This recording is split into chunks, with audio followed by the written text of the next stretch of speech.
All right, perfect. We are recording. So my name's Catherine. We have Leah and Rachel here on the call tonight, and we just wanted to do just a quick video sharing with you guys how 3 different full-time working, part-time coaches, full-time mom slash working women are going to fit in 80-day obsession with the 40 to 55 minute workouts along with the timed nutrition. So Leah, I'm going to let you take the floor to start us off. Okay. If that works Okay. for you. Thank All right, you go so ahead. So for me, how I first had to kind of figure out my whole plan was figuring out when I was going to work out. I typically do my workouts first thing in the morning. I have to do them before the kids get up for school. That way, that's all done, and then I can work to get them ready for school, drop them off, get on with my day. So for me, I first said, okay, well, what time do I need to wake them up? And I wake them up at 6:45, 7 o'clock. So I said, okay, so, give myself an hour. I know that not all of the workouts are an hour long, but then this way it'll give me that time. What if I need to pause it? A little bit of flexibility there. So I worked it back. So I said, okay, so 7 o'clock. So I need to do my workout at 6 o'clock. Then I took that and I got my eating plan, and I just worked it backwards. I did the workout block for the morning one, and I can't even find the page. So anyway, and so I said, okay, so this is what time I need to have my energized. This is what time I need to do my pre-workout meal. So, if you've seen my pictures of the alarms on my phone, it tells me exactly when I need to eat, what I need to eat, and keeps me on track. Originally it was really daunting because, if I do the timing exactly how it's supposed to be, then I'm waking up, I have to eat at 4:30 in the morning. And that was, originally I said, no, not going to do that. And I decided in my head, I've seen all of these amazing results that all of these men and women have had, and I said, that's what I want. I pictured myself, 13 weeks from now of how I want to be, and said, okay, that's my end goal. These are the steps that I need to do. Yes, you can deviate from the plan. People are going to, but for me, I'm committed to do it 100%. I'm actually going to be in Mexico when it launches. I could use that as an excuse, but I'm not going to, because this is a commitment to myself. This is a commitment that I've done with Beachbody of these are the results that I'm committed to deliver. And so I feel that I have to stick to it as much as I can, 100%, to make it work and get the results that I want to have within those 13 weeks. That's what I have to share. Sorry, I had to unmute myself. Awesome. And so Leah, so you work from home, right? So I just want to give everybody an example of what our days look like. So yeah, just a quick overview of your day, just real quick.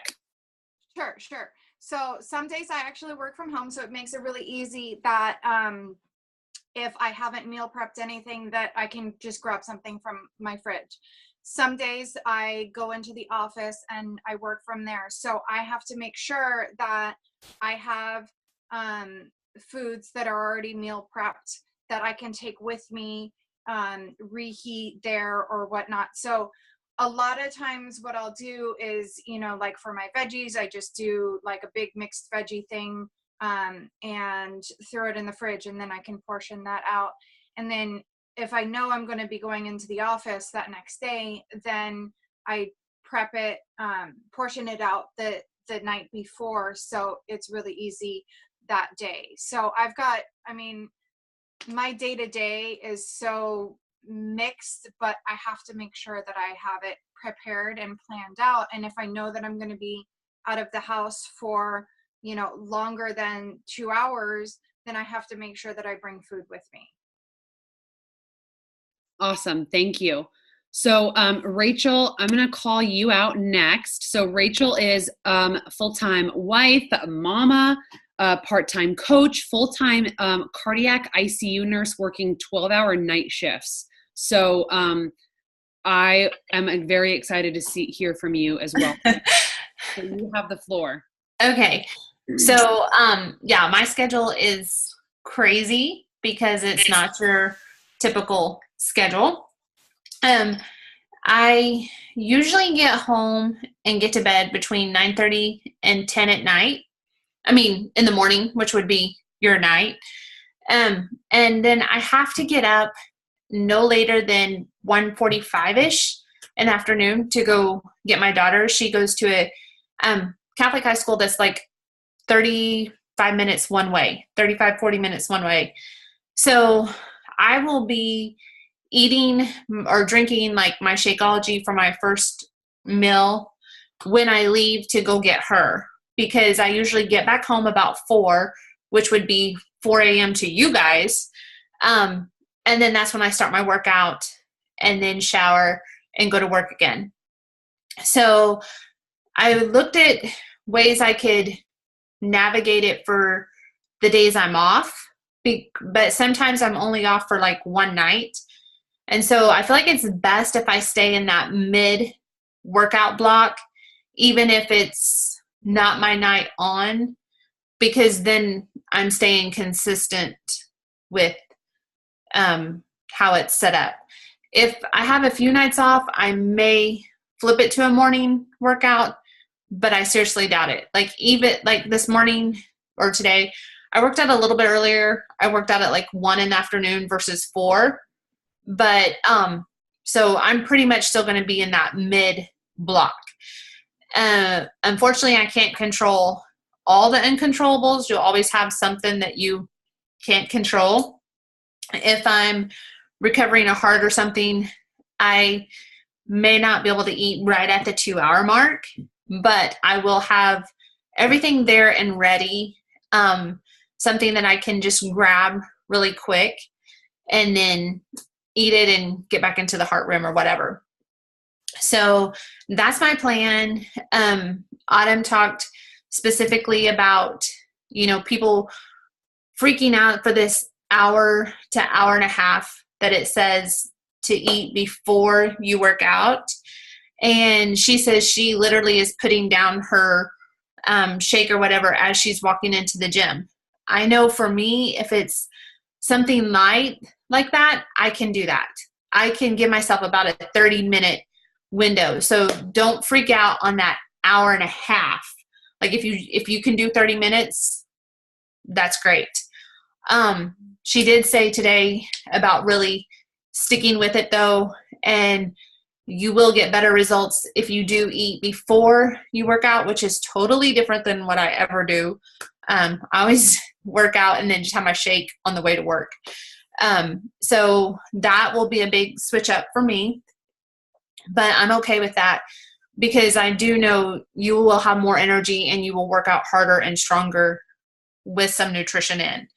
Because I did the intermittent fasting before, and you had to fast and work out on an empty stomach at the end of the fasting, and that was horrible. I didn't have the strength. I couldn't go, and that was her whole point about why you need to eat before you work out. So that's my game plan. I'm gonna try to stick to it as close as I can. I have some personal things going on. I found out I have to have a transplant on my eye. So I meet with the surgeon on the 19th.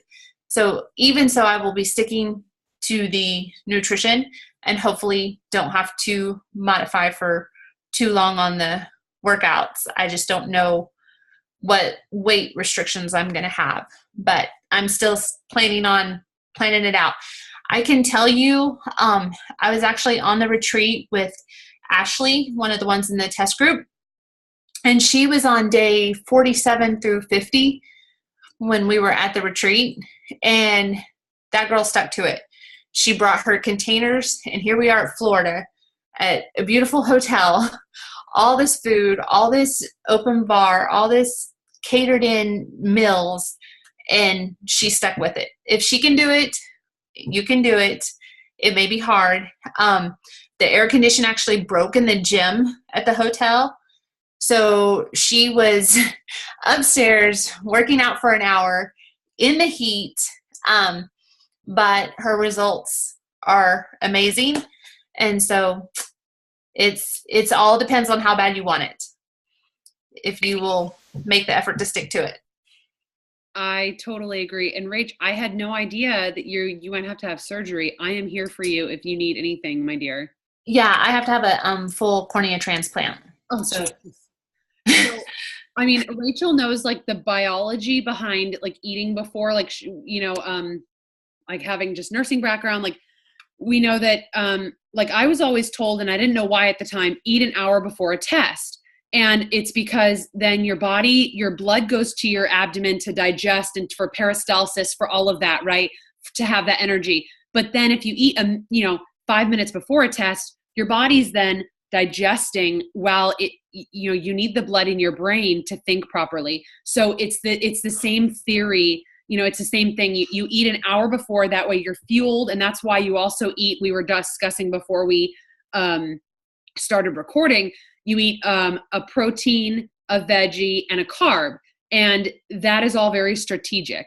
And so, don't stress about it. Yeah, people are going to I know for a fact, people are going to cry. People are going to be really frustrated, and they're going to think like day 30, they're going to go, oh my God, F it. I ate a piece of toast and then I worked out. Oh my God, my 80-day results are going to be just terrible, and they're going to freak out. And everybody needs to calm down. Just calm it down. Oh, wait, sorry, I muted you. Go on, Rach. Oh, I was going to say, think about it like your marathon runners and stuff. Mm-hmm. They always eat. They always load up before they take off, and they do it about an hour before, at the hotel, before they ever get to the race, because they need that. And also when you first eat, how you get cold after you ate, because the blood is in your gut and it's trying to absorb. So that's why you have that little window there to get all that absorption in. So then you're burning, you have fuel to burn. Yeah. So now you guys know just the general theory behind why they say that is so that your muscles in your body and your cells are fueled, but the blood can go to your muscles and everything, because it's no longer doing performing peristalsis, performing all of those things needed in your gut. Okay. Right. So that way everybody is kind of armed with that knowledge, why it's 60 to 90 minutes before. Also, I feel pretty freaking nauseous when I do core stuff after I eat a burrito. I'm just saying. No, that's not the best. I feel pretty disgusting. I feel pretty gross. Everybody's unmuted, by the way, Leah, so we can just kind of chat. And then I'll go over real quick my schedule. So we'll just think of it as a Monday through Friday, 9 to 5. I have a rotating schedule. So I don't work more than 4 days in a row, but I get 1 day off, then I work 3, then I'll have 2 days off, then I'll work 4 days, then I'll have 3 days off. So it just rotates, just so everybody knows, but it's a typical 7 a.m. to 3:30 p.m. So, 8.5 hour day. So my idea initially was, doing my workout in the morning. I wanted to try to commit to that. I say try to commit. But I want to make sure I eat before, because I'm definitely not like Rachel. I can't after on an empty stomach workout. She's a rock star for doing that. I totally get the weakness and everything. So I'm going to just commit to continue to work out in the afternoons. I always do that through the winter time. Right now, it's been so cold in the mornings. I've just been doing it in the afternoon. I already have that in place. So my plan is with doing coaching part-time, a typical day, I'll have 2 different schedules. One will be a work day, and then one will be my days off. Because on my days off, I do want to work out in the mornings, but at a reasonable hour. I'm not going to work out at 5 a.m. Because then I'd have to wake up at 3:30 or 4 in the morning and eat a little something, then wait an hour. And I do need to sleep. And Autumn did stress in a few of her videos to get 8 hours of sleep. So to me, I'm going to make that a priority, and I'm going to get up at 5 and do a little bit of my coaching business in the morning. I start getting ready for work at 6. I leave at my house at 6:30. I'm going to have my first meal is because I'm going to like just start my day that morning. And I'm going to have my Shakeology in the morning with my other, I don't think that she has a lot of variability. So it's going to take some investing time with everybody and all of our clients and our coaches to sit down and make a schedule. It sounds tedious. It sounds terrible. Put a movie on the background, put on some music or a YouTube video, but just sit down with the paperwork and go, okay, here's what it'll look like. And then all you have to do is duplicate that each week and switch up the meals. I mean, when you simplify that, it's really not that hard, you guys. And everybody's freaking out about it, but it's only because it's a little bit different than what we're used to. And that's okay. It's going to make you be more purposeful and intentional with your day and with your eating. And I'm super looking forward to that. So my typical day, I go to work. I'm going to get up in the morning, do some business stuff, drink some water. I'm going to hydrate first thing in the morning. I'm going to drink water. And I'm a chronic dehydrated person. I do not drink at work my entire 8-hour shift. I also go to the bathroom. I know. Leah's like, dear God. And the nurses are like, no, really, it's terrible. Yeah. Like the other day I got home, it was like 15 hours. And I was like, yeah. I haven't peed. Oh my God. Like it hit me on the way home. I was like, Joanne always has like she's like sitting behind me on the couch. My friend is like always carrying this big ass metal canister with her constantly. And I'm just not. She's like laughing in the background on the couch. Totally. So anyway, so drink freaking water. Okay. That's going to be like one of my goals. That's one of my focuses while I'm doing this. I'm going to be obsessed with water. So drink water, work on my business for an hour, get ready for work, go to work. On my way, I'm going to drink my Shakeology, and then that'll be my protein. My green and my carb I'll have right before I start work, because honestly, my morning med pass, it takes up the most of my day. And so I'm going to then have my next snack. It's going to be 2 hour. I'm going to keep it at 2 hours. So by 9, which is right in the middle of my med pass, but I'm going to plan, and I don't have it all written down. I'm going to share it with our team and for everybody to share with their teams. But around 9, maybe 9:30, depending on the day, like Rachel and I, like our days can get super crazy. Like, Leah's days can get super crazy. We're not going to beat ourselves up. We're going to follow it as closely as we can. And you know what? Like human error is human error, and it is what it is. So, but by 10 for sure. 10 is my cutoff, because I should be done with all of my morning meds by 10 a.m. I usually am always done by 9:30 because I run. So, but by 10, I will have my next meal. And then again, 2 hours. So then my plan is at 3 o'clock before I give report to the next nurse is when I'm going to have my next meal. And that's going to be the meal that I have, the carb and the protein and the veggie before my 60 to 90 minutes, because then I give report, I go home, I'm then going to drink my Energize. And while I drink it, I put my clothes on and I'm going to go do it in my room. And then an hour after that an hour after is when you're supposed to eat your post recovery meal. Right after the workout, I drink my Recover. So that's what. Can I give you a tip on that? Yes. Ashley was telling us at the retreat, because people are like, well, if I drink the Recover, then I'm full. And then, and all this stuff. She said what they were doing that Autumn taught them was to mix the Recover and pour it in a popsicle mode, and have it in your freezer. So then it's like a cold popsicle, right after you work out. And then you don't feel like you're like super full from drinking it, because people put too much water. What they do is they end up making the Recover like really big. And I'm guilty of that. I make a whole Shakeology cup, but that's because I don't drink water. So it's like how I help myself. Right. And so, but that way you have your Recover pops, and then you just pull them out and you're ready to go. And Ashley said that was amazing for them in the group, because it was just quick, easy, pull it out, and then you didn't have to worry about getting Recover in. You just, like, Rachel, like, you just blew my mind. I am like not creative. Like I'm not either. Thought about that. I was so blessed to be on that retreat with them, especially when they were in the middle of, day 47 through 50. And yeah, so I picked her brain. I bet. I was like, okay, I need to know this. And, yeah. so yeah, Oh my but God. she said that was a key for a lot of them to get the recover in. And then she said, she's not like, she didn't always get the recharge at night in, but that's the one that if you don't get in, that's the one it's okay not to. Make sure you still get the energize and the recover. But she said that Autumn has a couple variations, and I think it's in there somewhere. I just have to dig for it. But to make it like really tart, like it has cherries in it and all that kind of stuff. So then it's more like a frozen treat before bed. Oh, And she said you can mix those too and okay. have those ready to go. Awesome. I'm definitely 100% committing to the recover and the energize and hydrate. Right. Yeah. I have to be, if I'm being honest, I haven't tried the recharge. I don't like vanilla flavored things. Right. Personally, but I should give it a try. I should order a box and give it a try, and give it the old college try. But definitely like the recover. And she's mentioned before, one of the live people working out in the program, he's vegan. He's not drinking the recover because it's not vegan approved. Mm-hmm. And he said that's fine. I mean, Shakeology is a great option for that, as an anti-inflammatory, as a great option.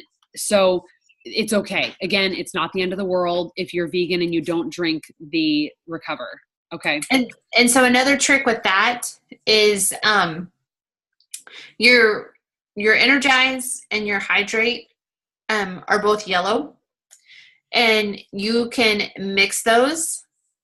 I do that all the time, because when you start thinking, I have to get my water, I have to get hydrate, I have to get my energize, I have to get recover, and all these things, then you're going to leave something out.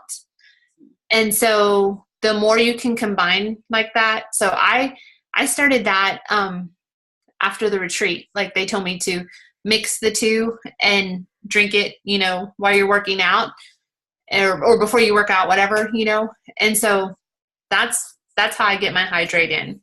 So if that helps anybody. Yeah. Yeah. Well, I actually stopped doing that because they said you want to, because I was a chronic, I drink my Energize like 5 minutes before I work out and while I'm working out. And throughout your day. And throughout your day. So I had some before this call. But I stopped doing that so I could really follow the plan, and drinking the Energize 30 minutes before, letting it kick in, and then mixing up my hydrate and drinking that while I'm doing the workout. I still have my water there, but I find that then I'm drinking my entire thing of the hydrate, and getting all of that in during that time. It just ended up being that much better, as opposed to just constantly drinking Energize the whole way through. Let it actually definitely drink it before, but yeah. So like there's different ways that that people have done it, and you know what? Like, I just don't want everybody to feel like they have to follow it like 2 hours on the nose, and oh my God, I have to eat this. Like you see that the three of us are being liberal with things that realistically, exactly. If you want to mix your hydrate and your energize, that's okay. If you want to do it before, and then I'll probably drink it before and then drink hydrate during, for the sake of drinking more water, because that's one of my personal goals, to make sure that I'm drinking more, because I don't at all. I don't think I've had any water today, like at all. No, I had water at dinner. That was it. So honestly, I just don't. And it's so terrible, and I recognize that. So that's one of my goals, is to make that a habit and to form that habit permanently. So there's a little bit about how like the three of us are going to work our schedules, and how like Rachel's fitting in like mom life with her work schedule, and how she's going to sleep, and And that's what I was going to say. Like, you can't say, oh, I can't do this because I'm not going to have 8 hours sleep. I'm telling you, I go to bed at 10 a.m. I get up at 1:30 in the afternoon. That's like 4 hours tops Mm-hmm. sleep back to back to back. So I plan on consciously, on the days that I'm not back at the hospital in less than 10 hours from the time I got home, I will try to get more sleep during those hours. And Autumn actually did a talk about that, because it's more like if you get 30 hours of sleep a week and all of a sudden you're getting 20, you want to find a way to get that back.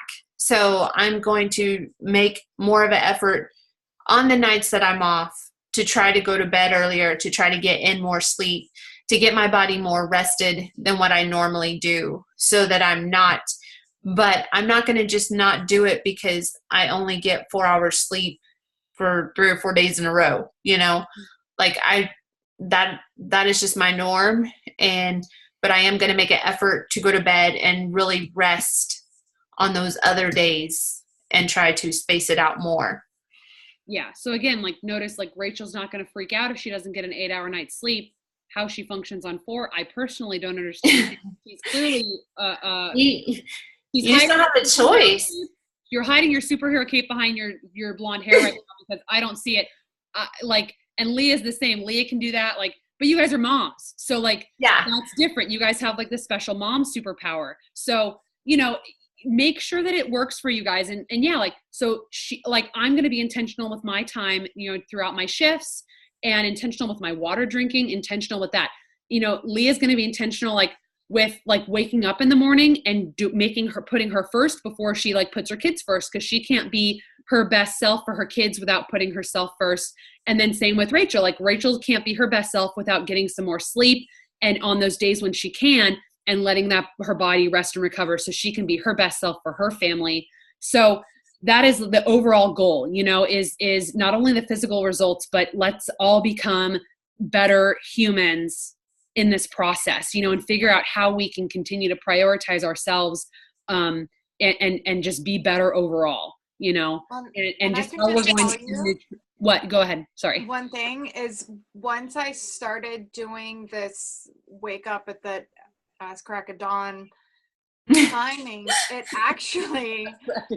actually made everything flow so much better in the morning, as opposed to and I'll tell you, for example, today and yesterday, we had just came back from a 4-day camping trip. We're exhausted. I have not gotten up at 4:30 in the morning. I end up doing my workout, later in the day. I make sure that I get it in, but it's still, even if I'm waking up right before I need to get the kids up, and it just doesn't make the day better. If I wake up, take care of myself, make sure that I get that in, everything flows so much in. So moms especially so much put themselves on the back burner and say, if I do something for myself, then it's going to take away from my kids. And I say, bullshit. It's going to be the exact opposite. Mm-hmm. You start taking care of yourself, and everything will start falling in line so much better in the household, in your relationships with your children, with your husband, whatever. It's just going to help. So do it. Don't use it as an excuse of, I need to give more time to my kids, because it's the reason, not the excuse. Mm-hmm. Totally. And it's kind of that way too, for those that work. Like, for me, if there's a day that I don't work out, like I have to go to her school and then we have to run an errand or something, and then I don't get back in time to get my workout in before I have to shower and go back, I'm like exhausted that night. I'm cranky that night. And that 30 minutes or hour of me time to like get my energy up, to make it for that 13 hours before I'm going to get back home, sometimes 14 hours. It really does help. Like she said, it starts your day off right. Yes. Is it a pain in the butt? It is. Trust me. But it is definitely worth it. It will give you the energy to get through the day for them. Yeah, exactly. I think that's a perfect thing to end on, unless you guys want anything else, if you guys want to say anything else. Okay, good. So yeah, make your guys a priority. Take this time before the program begins and write down that schedule, write down what you want and what your work days are going to look like and then what your days off are going to look like, and just have that and then follow that plan.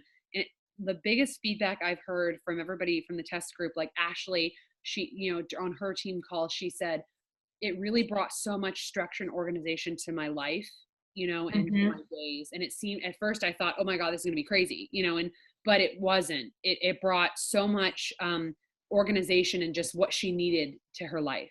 And I'm so excited about that. And like Brittany, if you've seen Brittany's results, she made sure that her workout was during his nap time every day. So like that was her commitment, that her workout block would be his nap time. Instead of her taking a nap or her doing something else, she committed that time. So she was a brand new mama working the full-time biz and still getting 80-day in on nap time. So you just have to schedule it out. Totally. Yeah. And also on the food thing, for those that aren't used to like Beachbody, like I really went with my group today. The top of the food categories is the better options to stay in, just like with 21 Day Fix. Like you should select as many as you can from the top, and not like this whole list of greens. You should be trying to use the top. So like today I had everybody write out, because not everybody likes everything at the top, but I had them write out in order, like under greens, like what was going to be their master list of the best things to the least of the things that they liked, so that they always have that. And when you're planning your meals, you know what you should have at the top without having to go back through the whole list again. Yeah, exactly. So that's another tip to have them do. Yeah. To be prepared. Yeah. And if there's any questions, ask your coach, like, what is the most free and dense? Like, how can I get the most bang for my buck? In terms of, oh, hi. Yeah. What can I get the most bang for my buck for my greens that day? So, awesome. Perfect. I think we should end on that, ladies. That is perfect. Just concise how we're going to make this work. I love you guys. You two are amazing. You are like my motivation most of the time when I don't have the energy after some of my shifts. All right. Have a good night, you guys. And I hope that this helps add value to all of our clients and coaches. Okay. Awesome. Bye, guys.